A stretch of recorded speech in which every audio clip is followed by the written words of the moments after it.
Hey guys, welcome back to Matt's Movie Mind. Today we're going to be doing the Captain Marvel movie review. We both just got back from seeing it. I actually have seen it twice now. If you didn't know, this is my brother Patrick, the resident Marvel movie buff. I'd like to make it really clear right now, I don't normally wear hats. It's St. Patty's Day when we're doing this recording, so I'm wearing green. He's got a St. Patty's Day hat.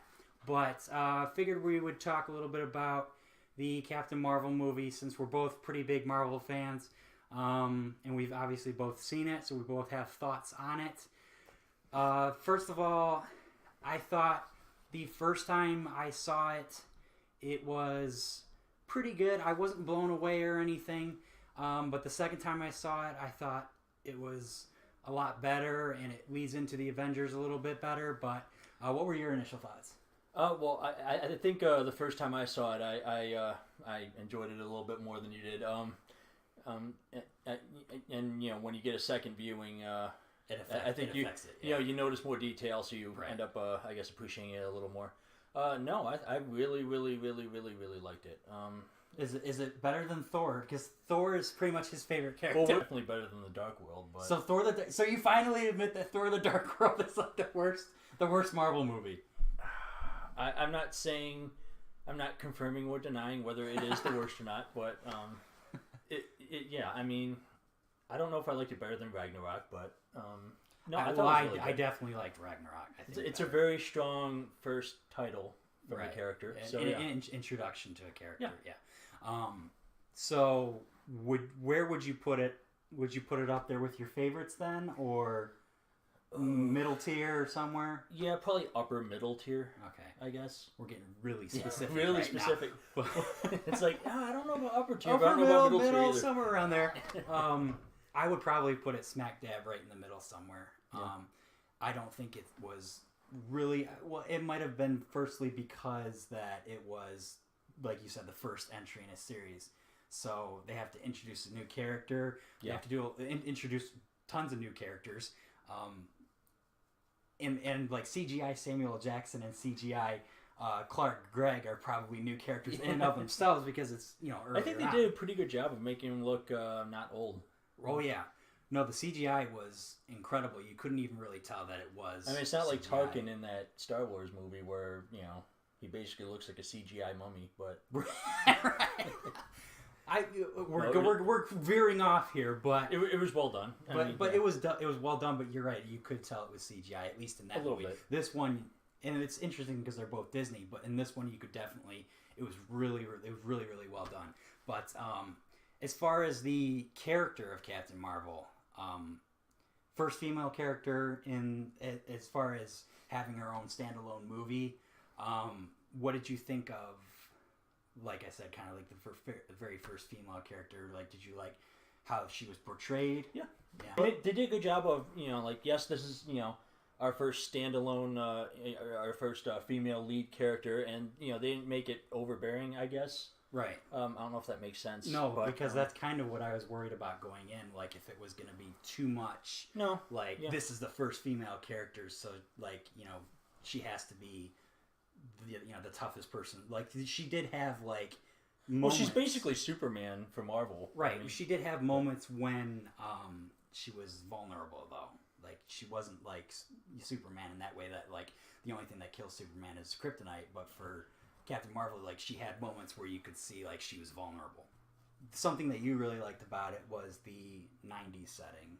I did, yeah. I liked the scene where she after she falls through the blockbuster roof. Spoilers, by the way. Yeah, spoilers. Yes, thank you. So yeah, she falls through the blockbuster roof. So you've already got that classic. Oh, blockbuster '90s. Everyone was laughing. And then the security guy directs her to the Radio Shack to get equipment. So it's like just like every '90s like business. Right. In one scene there, it's kind of funny. I thought it was really funny when they were talking about it. Have you ever been to Earth, but it was called something else in the movie. I can't remember what it was called. CT 153 or something. Bunch of letters and numbers. There's a designation, not a name. Yeah. It's Earth. But they asked one of the other people on this ship. Jude Law's character talks to somebody else and says, like, have you ever been there before?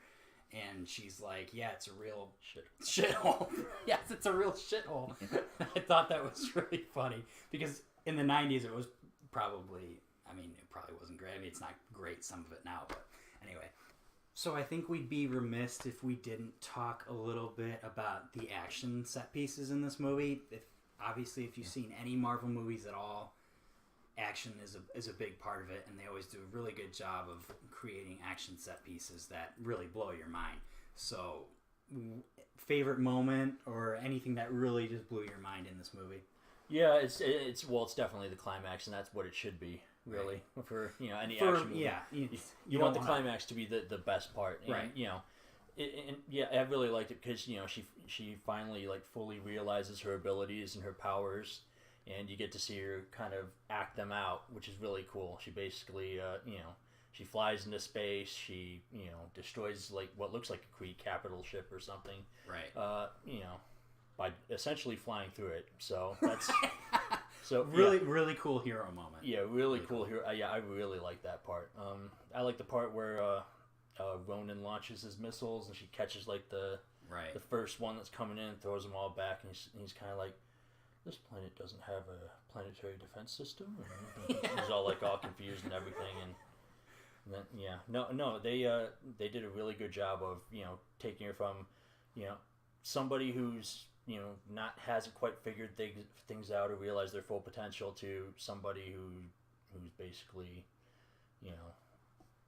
a superhero. A superhero, yeah. Right. So, no, I think I kind of agree with you. I do like the opening action sequence, though.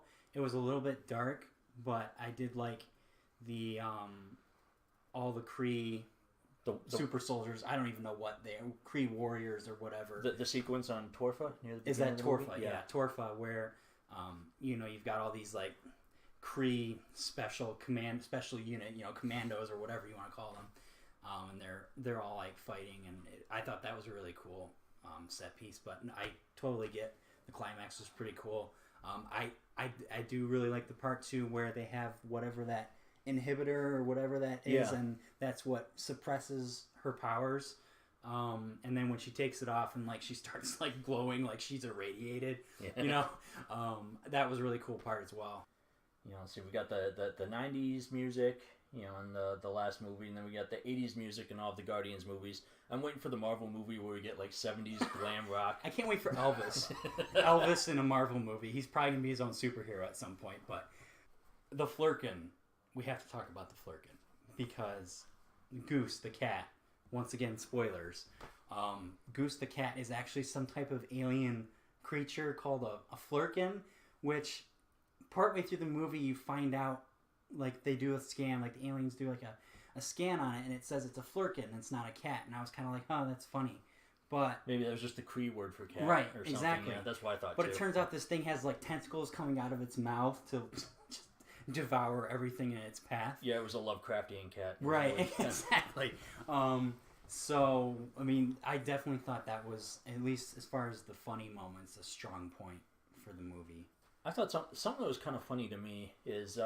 like in earlier movies, you see Nick Fury and you notice he's got the eye patch and the scratches, and part of me kind of always wondered, oh, I bet that happened during some like badass secret agent stuff. And he even tries to pull it off like that at the end of the movie. And then you watch Captain Marvel and you find out, oh, he just got scratched by a cat that's not a cat. We're going to go into, we both have now seen the new Avengers Endgame trailer, which we're both obviously super stoked for. Really, really good trailer, but how do you think that this movie did leading into the final Avengers? Well, I think it set up why... the final Avengers for now, sorry. Well, one of the things I wanted to see from Captain Marvel was how are they going to explain why she's been gone? Because it's like, oh, she would have been really useful in the Battle of New York and in a bunch of other situations. So I kind of wanted this movie to be like, okay, where has she been all this time? Right. So they do answer that. I won't go into too many details, even though we have, thrown out some spoilers. We will keep some secrets. Right. If you haven't seen the movie. Right. I don't think we've done too much as far as like the actual plot of the story. No. But yeah. But I think it led in really well. I like how at the end of Endgame, you get that moment with Captain Marvel. I know we have some maybe like differing ideas. I know for Endgame, you want to see more of the original characters and have them kind of take the lead, which is good. Right. I kind of want that too. I do want to see Captain Marvel get her shots in too, though. I think you can do both. Right. I have no doubt that I think Captain Marvel will get her shots in, like you said.